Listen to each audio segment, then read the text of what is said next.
கோவை மாவட்டம் மேட்டுப்பாளையம் அருகே உள்ள பில்லூர் அணை நீர் நீலகிரி மாவட்டத்தில் பெய்து வரும் தொடர் கனமழை காரணமாக நடப்பாண்டு 3வது முறையாக நிரம்பியுள்ளது. ஏற்கனவே நடப்பாண்டு 2 முறை முழு கொள்ளளவை பில்லூர் அணை எட்டியதால் அனைத்து உபரி தண்ணீர் திறக்கப்பட்டது. இந்த நிலையில் மீண்டும் தென்மேற்கு பருவமழை அணையின் நீர்பிடிப்பு பகுதிகளான நீலகிரி மாவட்டம் அப்பர் பவானி,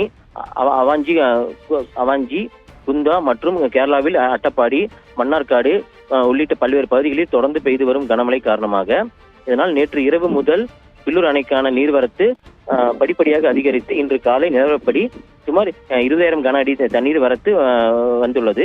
இதனால் நேற்று வரை இருந்த 85 அடியாக வந்த பில்லூர் அணை இன்று காலை 93 அடியாக உயர்ந்தது.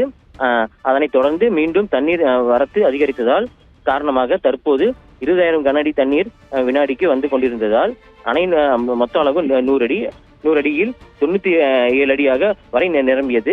இதனை அடுத்து அணையின் பாதுகாப்பு கருதி பில்லூர் அணையில் இருந்து அணைக்கு வரும் நீர்வரத்து 20,000 கன அடி தண்ணீர் முழுவதுமாக வெளியேறப்பட்டு வருகிறது.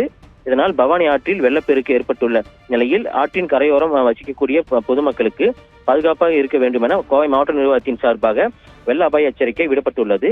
ஆற்றில் தண்ணீர் அதிக அளவில் வருவதால் ஆற்றில் இறங்கி குளிக்கவோ, துணி துவைக்கவோ, மீன் பிடிக்கவோ வேண்டாம் என கோவை மாவட்ட நிர்வாகம் மற்றும் வருவாய்த்துறை மூலம் தொடர்ந்து அறிவுறுத்தப்பட்டு வருகிறது.